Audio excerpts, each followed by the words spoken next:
कुमारिकाप्रमाणे तरुण बालविधवांसाठीही माझी शोधक दृष्टी होतीच. बालविधवांचा पुनर्विवाह आजकाल कोणी निषिद्ध मानित नाही, पण त्यांच्या आणि त्यांच्या पालकांच्या मनातला त्याबद्दलचा बाऊ काही कमी होत नाही. अशा एका मुलीच्या पालकाला मी सहज हा प्रश्न विचारला, पण स्थळाच्या बरेवाईटपणाची चौकशी सुद्धा न करता असा भ्रष्टाचार करायची सूचना केल्याबद्दल त्यानं माझी खरडपट्टी काढली. भीक नको पण कुत्र आवर, अशी त्यानं माझी अवस्था करून सोडली. त्याची मुलगी पुढे शेजारच्या एका सोनाराच्या मुलाबरोबर पळून गेली असा गवगवा झाला आणि त्या बेअब्रूचे चटके असह्य होऊन ते गृहस्थही गाव सोडून गेले. बुवांना जोडीदारी मिळवून द्यायची, ती कुमारी किंवा बालविधवा चालेल असं जसं मला वाटत होतं, तसं ती ब्राह्मणेतरापैकी कोणाची असली तरी हरकत नाही अशीही माझ्या मनाची तयारी होती. नंदनगावच्या मुलींच्या शाळेवर नवीनच नेमणूक झालेल्या चंद्राबाई गुजराथी ह्या बाईकडे माझं लक्ष गेलं. ती गुजराथी असली तरी पिढ्यानपिढ्या गेल्यामुळं ती संपूर्ण मराठी बनलेली होती.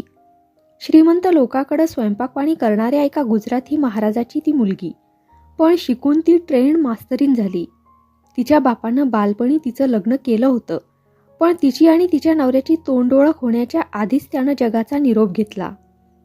त्यांच्या जातीत पुनर्विवाहाची चाल नसल्यामुळं तिच्या बापानं किंवा काका मामांनी त्याबद्दल विचार केला नव्हता आणि आता तर बाप मरून गेल्यामुळं या विषयात पुढाकार घ्यायला कुणी उरलं नव्हतं. पण माझ्या दृष्टीने हे सोयीचं होतं, कारण तिची ती मुखत्यार असून तिच्या निश्चयाला अडथळा व्हायचा संभव नव्हता. भिन्न जातीय पुनर्विवाह ही थोडी पुढच्या पायरीची सुधारणा आहे आणि ती आपली आपण करण्याऐवजी आणखी कुणाचा तरी विचार घेतलेला बरा असं मला वाटलं.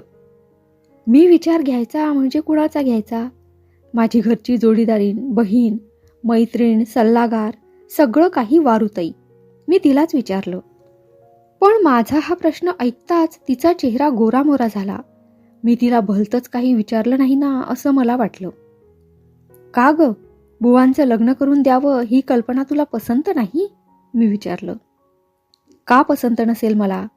त्यांचं जीवित सुखाचं व्हावं असं मला तरी कसं न वाटेल. पण अडचण कसली हे तरी सांगशील? मास्तरीणबाई गुजराथी आहे हीच का तुझी शंका? ती तर आहेच, शिवाय ती मास्तरीण आहे. आज इथं आहे, उद्या दुसरीकडे बदलून जाईल. हे आंधळं बिऱ्हाड कुठं कुठं मिरवीत नेणार ती? आणि त्यात बुवांना तरी कसं सुख लागायचं? अगं पण लग्न झाल्यावर तिनं नोकरीतच गुंतून राहिलं पाहिजे असं थोडीच आहे. बुवांची मिळकत नवरा बायकोचा संसार मजेत चालेल इतकी आहे आणि त्यातून हिला आपलं मास्तरकीचं ज्ञान वाया जाऊ नये असं वाटलं तर स्वतः शाळा काढून नाहीतर इथल्या खाजगी शाळेत काम पत्करून तिला आपली हौस पुरवून घेता येईल. माझ्या या युक्तिवादापुढं वारुताईला काही बोलता येईना. ती किती वेळ काही बोललीच नाही. या विषयाला पूर्णविराम देण्यासाठी ती उठून चालली. जाताना एवढं मात्र म्हणाली, दुसरं कुणी नाहीच मिळालं तर ही आहे, पण दुसरी अधिक चांगली न मिळायला काय झालं? पुष्कळदा जवळ असतं पण दिसत नाही, वेळ यावी लागते त्याला. वारुताई आपल्या कामाला गेली तरी तिचे शब्द माझ्या मनात घुटमळत राहिले.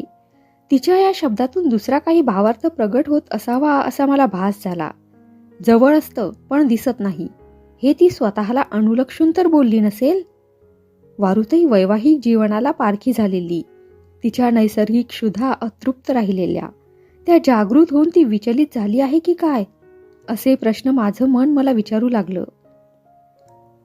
पण तारुण्याच्या ऐन भरात म्हणजे वयाच्या 15 पासून 30 वर्षापर्यंत जिनं आपली खडतर वैधव्य दशा निरपवाद रीतीनं भोगली, तिच्या मनाला वैवाहिक सुखाची भुरळ पडेल, त्यापायी ऐकावे लागणारे जनापवाद ऐकायला ती तयार होईल हेही मला शक्य वाटेना. तरी पण काय नेम सांगावा? बायकोचं लोढणं गळ्यात बांधून घ्यायला नको म्हणून 40 वर्ष विरक्त राहिलेल्या पुरुषाला जर संसारात पडण्याचा मोह आवरता येत नाही, तर स्त्रीला तो आवरता आला नाही यात आश्चर्य तरी कसलं? वारुताईचं मनोगत खरोखरी काय आहे ही माझ्या मनाला चुटपुट लागून राहिली त्या वेळेपासून. पण मला फार वेळ संशयात राहावं लागलं नाही.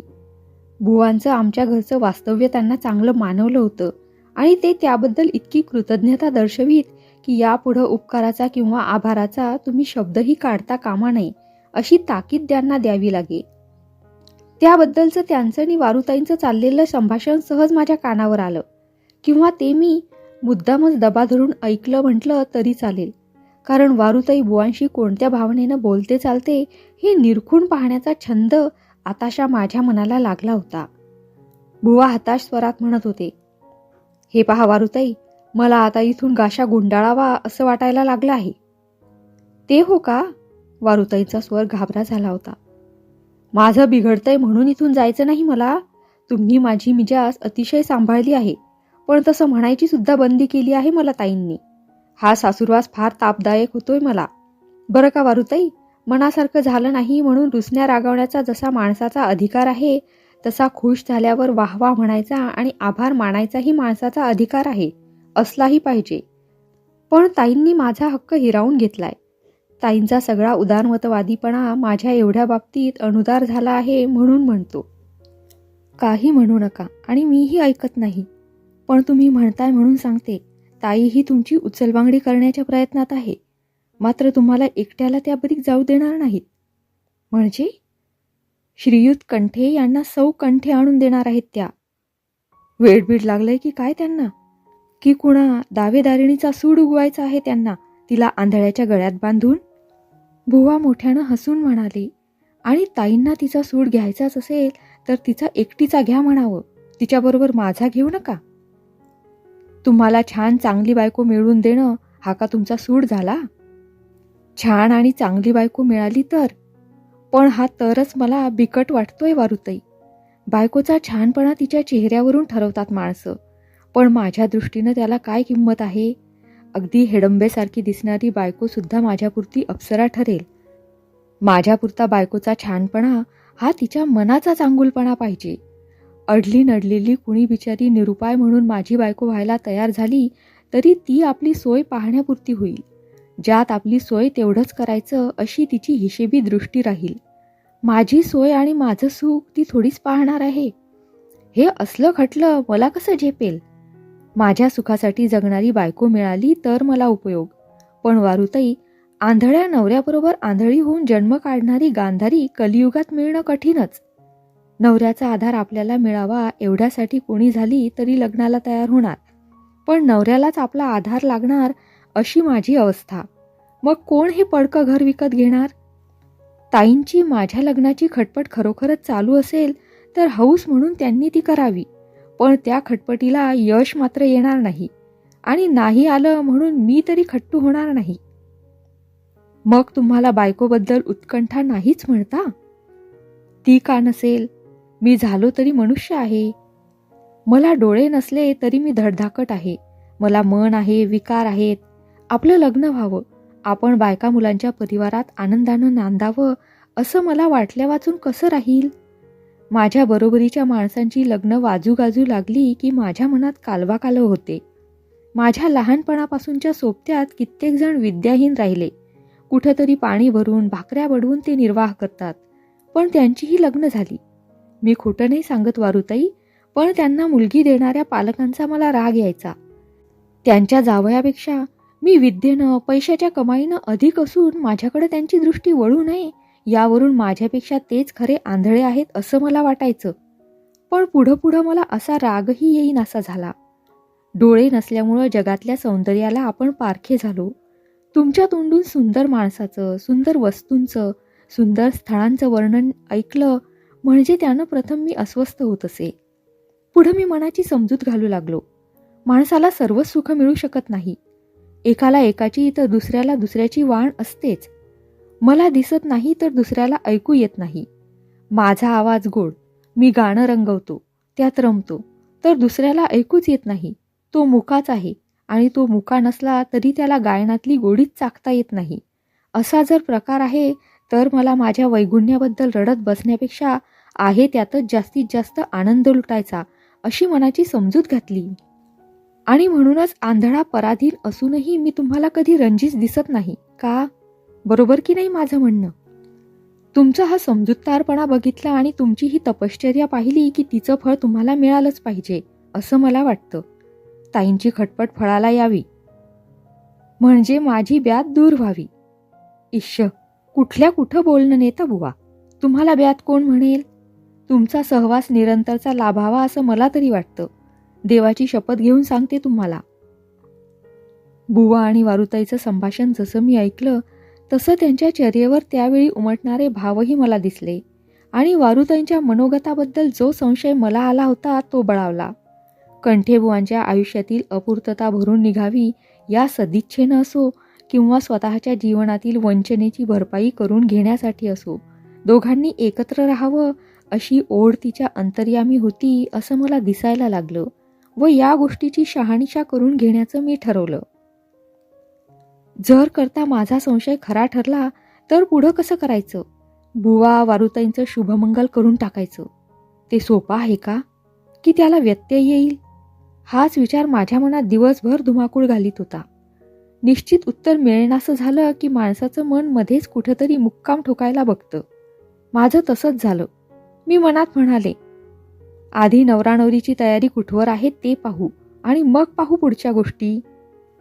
रात्री सगळी आवराआवर करून आम्ही झोपलो. पडल्या पडल्या आज कोणत्या गिऱ्हाईकानं कोणता जिन्नस घेतला, कोणता पदार्थ उद्या करायचा, कुणाकडून पैसे आले आणि कुणाकडं किती बाकी साचली आहे याबद्दल आमच्या गोष्टी चालायच्या. आशाच्या शाळेत काय झालं, अक्कांच्या घरी काय घडलं, बुवांचं गाणं कुठं व्हायचंय, अशा विविध गोष्टी बोलत आम्ही झोपी जात असू. पण आज मला झोप येण्याचं चिन्हही दिसेना. माझ्या मनात एखादा विषय घोळत असला म्हणजे मला झोप लागत नाही. वारुताई देखील आज जागीच असावी असा मला संशय आला. रोज बोलता बोलता गाढ झोपणारी वारुताई आज अंथरुणावर नुसती चुळबुळ करीत पडलेली आहे हे पाहून तिच्याही मनात कसली तरी खळबळ चालली असावी असं मला वाटलं. आणि तशी खळबळ असलीच तर याच विचारानं ती होत असली पाहिजे असं मला समजून चुकलं. नाहीतर तिच्या मनाची चलबिचल व्हायला दुसरं कोणतं निमित्त होतं? आपला अंदाज पडताळून पाहायला ही संधी बरी आहे असं वाटून मी म्हटलं, वारुताई, आज झोप लागत नाही वाटतं तुम्हाला? होय बाई, काय झालंय कुणास ठाऊक. उकडतंय आज थोडंसं, त्यामुळं नसेल लागत. चल, आपण थोडा वेळ अंगणात बसू, चांदणंही चांगलं पडलंय. आम्ही दोघी अंगणात तुळशी वृंदावनापाशी बसलो. मी सुरुवात केली. आज बुवांची तालीम रोजच्यापेक्षा लवकर संपली. होय बाई, हे गवई म्हणजे मोठे नादिष्ट. परवाचं माहीत नाही तुम्हाला ताई, 2 वाजून गेले तरी स्वारी गातेच आहे. मी चक्क जाऊन त्यांच्या पुढला तंबोरा घेतला काढून. बुवांच्याबद्दल तू अशी काळजी घेतेस याबद्दल कोणीही कौतुक करील तुझं. निराधार माणूस, कोण विचारपूस करायला बसलंय त्यांची? जगला काय आणि मेला काय? पण बुवा भाग्यवान तुझ्यासारखी. माझं उगीच कौतुक नको ताई. आपल्या हातनं होईल तेवढं करावं एवढं मला कळतं आणि तेवढं मी करते, यात काय मोठंसं. आता आडवळणं सोडून मुख्य रस्त्यावर एकदम उडी मारावी असं मी ठरवलं आणि म्हटलं, वारुताई, बुवाकडं तुझं मन ओढ घेतंय ते केवळ परोपकार बुद्धीनं नव्हे. मी माणसाचं मन ओळखायला शिकले आहे जगाच्या अभ्यासानं. बुवा तुला दुसरे वाटत नाहीत, ते तुला स्वतःचे वाटतात. तुझं तुला नाही तरी मला ते कळतंय. बुवांच्या आयुष्याशी तू एकरूप झालीस तर तू सुखी होशील अशी तुझ्या अंतर्यामी ओढ निर्माण होऊ लागली आहे. ताई, माझ्याबद्दल का कलुषित करून घेता आपलं मत? वारुताई घाबरलेल्या स्वरानं म्हणाली. मी तिच्या अधिक जवळ सरकले आणि तिच्या पाठीवर हात फिरवीत म्हटलं, वेडेपोरी, भिवू नको. माझं मन तुझ्याविषयी मुळीच कलुषित झालं नाही आणि तसं कधी व्हायचंही नाही. तू आज 15 वर्ष खडतर जीवन हिमतीनं चातुर्यानं निभावून नेलं आहेस. ज्या वयात विकार विचार अनावर असतात त्या जोरदार वयात तू आपलं मन आवरून धरलंस. लोकापवादाला निमित्त होऊ दिलं नाहीस. तुझा हा खंबीरपणा खरोखर कौतुकास्पद आहे. आताही तो अभंग राहील याबद्दल मला शंका नाही. पण वारुताई, तू मनुष्य प्राणी आहेस. प्राणीमात्राच्या नैसर्गिक क्षुधा तुझ्याही ठिकाणी असणारच. त्या क्षुधा निग्रहानं आवरून धरल्यास तरी त्या तुझ्या मनात उत्पन्नच होणार नाहीत हे कसं शक्य आहे? जे पतिसुख तुला लेशमात्रही मिळू शकलं नाही, जे संसार सुख तुला कधीही अनुभवता आलं नाही, ते मिळावं असं तुला वाटलं तर तो तुझा दोष नव्हे. वारुताई, मी तुला पाल्हाळ न लावता सांगते, तुझी आयुष्यात झालेली वंचना तुला अस्वस्थ करते आणि अशा अस्वस्थतेत आयुष्य कंठण्याची तुला मुळीच आवश्यकता नाही. बिघाड सुधारायला काळमर्यादा कधीच नसते असं एक सुभाषित मी विद्वानांच्या तोंडून ऐकलं आहे. म्हणून म्हणते वारुताई, तुझी जखडबंदी करणारे वैधव्याचे पाश तोडून टाक. माझी श्रीमती वारुताई सौ वारुताई होऊ दे. वारुताई ताडकन उठली, आत जाऊ लागली. आकस्मिक दुःखाप्रमाणे अकल्पित इच्छापूर्ती ही माणसाला दुस्सह होते ती अशी. वारुताईची त्यावेळची मनस्थिती खरोखरच विकल झाली होती. ती बावरून गेली होती. मी तिला हात धरून बसवलं. तिला मी हृदयाशी कवटाळलं आणि भ्यालेल्या बालकाला आईनं थोपटावं तसं थोपटीत मी म्हटलं, भिवू नको ताई, यात तू गैर काही करत नाहीस. भलती सलती गोष्ट करायला मी सांगेन तरी कशी? तुझ्या नशिबानं प्रेमळ, सुस्वभावी आणि कलावान जोडीदार आपल्या पायानं चालत तुझ्यापुढं आला आहे. त्याचा स्वीकार कर. तू सुखी हो, त्यालाही सुखी कर. पण ताई, लोक काय म्हणतील? लोक ढीगभर म्हणतील. बोलून बोलून ते आपली तोंड शिणवतील आणि तुलाही सतावून सोडतील. तुझ्याबरोबर मलाही लोकापवादाचा मारा सहन करावा लागेल. पण हा जाच क्षणिक असतो. लोकांना ज्यांचे त्यांचे विषय असतात किंवा टीका करायला त्यांना नवे विषय सापडल्यामुळं पहिल्या गोष्टीचा विसर पडतो. शिवाय ज्याच्यावर आपण आग पाखडतो ती माणसं तिकडे दुर्लक्ष करतात. त्यांचा जीवनक्रम सुसूत्रपणे चालू आहे असं पाहूनही लोक ओशाळतात. एवढंच नव्हे तर निंदकाचे स्तुतीपाठक बनतात असा अनुभव आहे. वारुताई, लोकगंगेच्या रागलोभाला भ्यावं लागतंच. पण जोपर्यंत आपण कुमार्ग पत्करला नाही तोपर्यंत त्या रागालोभाला डरायचं कारण नाही. फाटकं पातळ नेसून फिरणारणीला लोक नावं ठेवतात, पण तिला धड लुगडं नेसवायला मात्र कोणी पुढं येत नाही. अशा लोकांच्या टीकेची कदर तरी कशासाठी करायची? वारुताई, मी तुला रस्ता दाखवते आहे. तो अनितिकारक नाही. तो तुझा स्वाभाविक हक्क आहे, तोच तू बजावून घे असं माझं म्हणणं आहे. सगळं जग तुझ्यावर कावकाव करीत उठलं तरी तुझी ही गुजाताई तुझ्या पाठीशी आहे ही खात्री बाळग. चल, स्वस्थ पड आता. उद्याच्या सुखी जीवनाच्या गोड स्वप्नांनी आनंदमय झालेली गोड झोप घे. चल. वारुताई माझ्या खांद्यावरील मान हलवेना. ती भारावल्यासारखी झाली होती. अर्ध्या घटके आधीची तिची उसळी कुठल्या कुठं गेली होती. थोड्या वेळानं ती म्हणाली, ताई, एक गोष्ट विचारू? रागावणार नाही तुम्ही? खुशाल विचार. ताई, माझ्यासारख्या तुम्हीही मनुष्य प्राणीच आहात.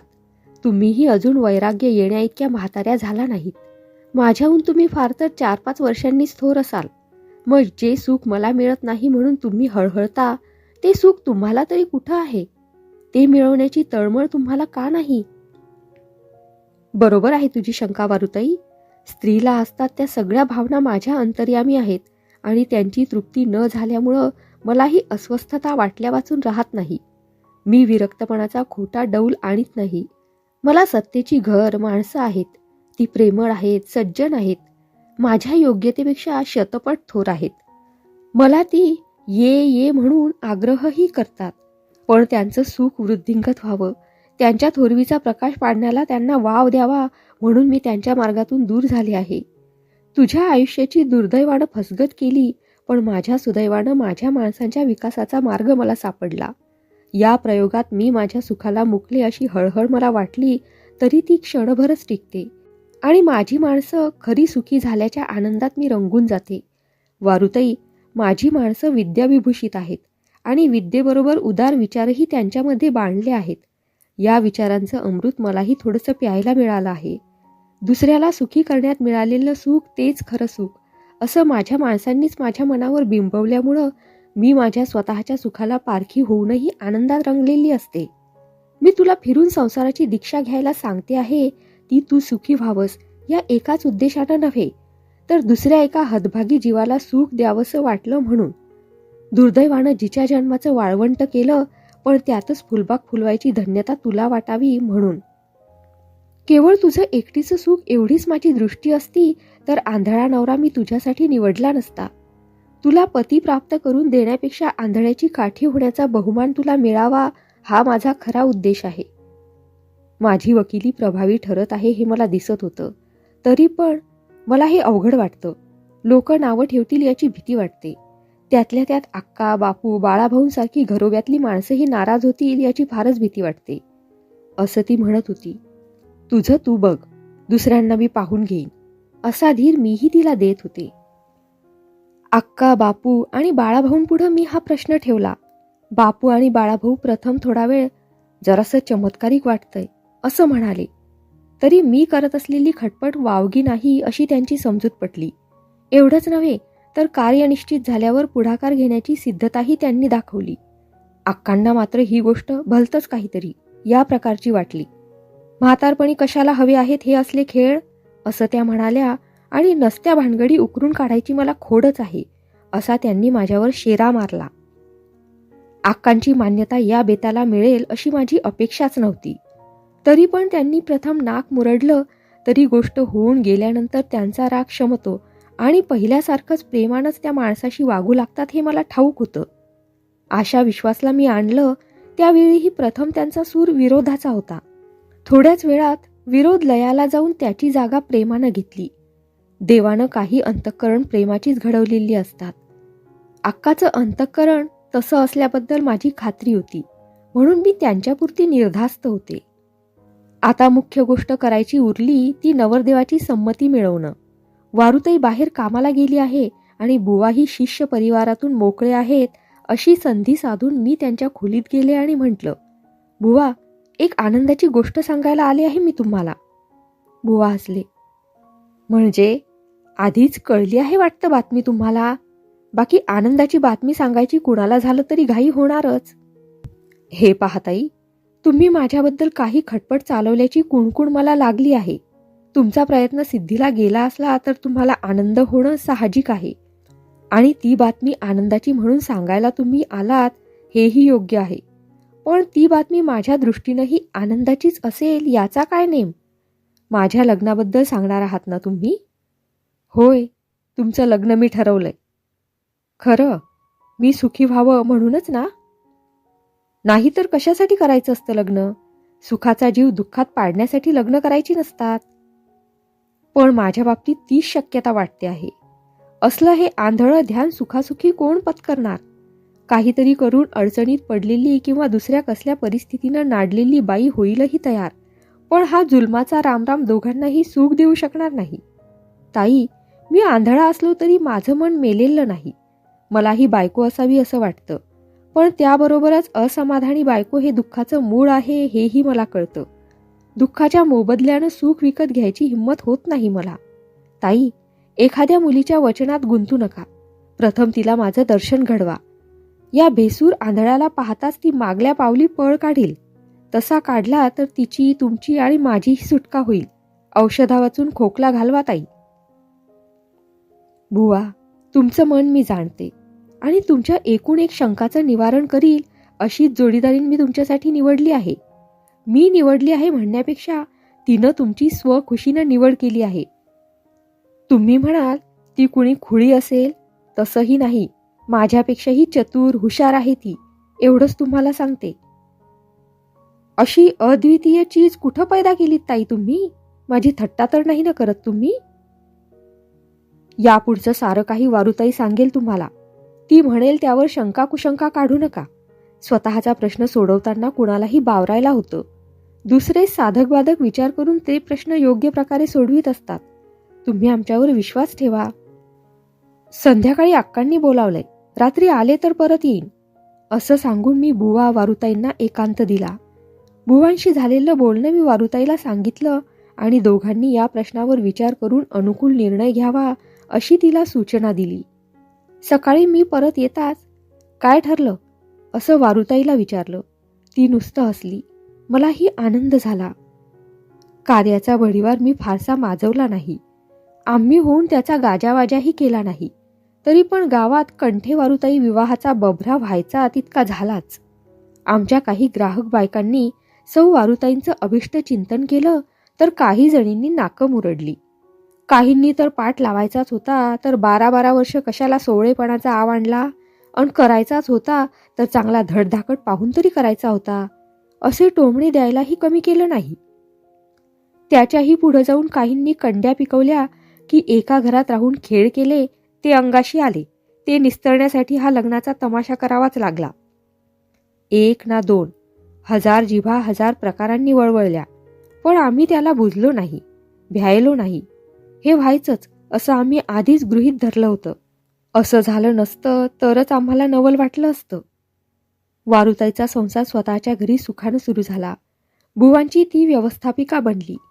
आतापर्यंत पैसा प्रभू इच्छेनं मिळेल तो मिळेल असा बुवांचा खाक्या होता.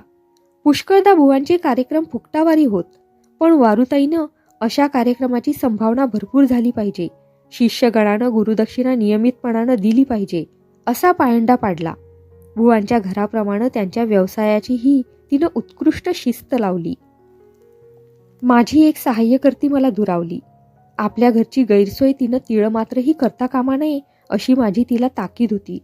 तरी पण सवडीत सवड काढून वारुताई प्रहरभर तरी माझ्याकडे येतच होती आणि आमच्या प्रपंचवस्तू भांडाराची कामं पहिल्या इतक्याच हौसेनं आणि तत्परतेनं उरकत होती.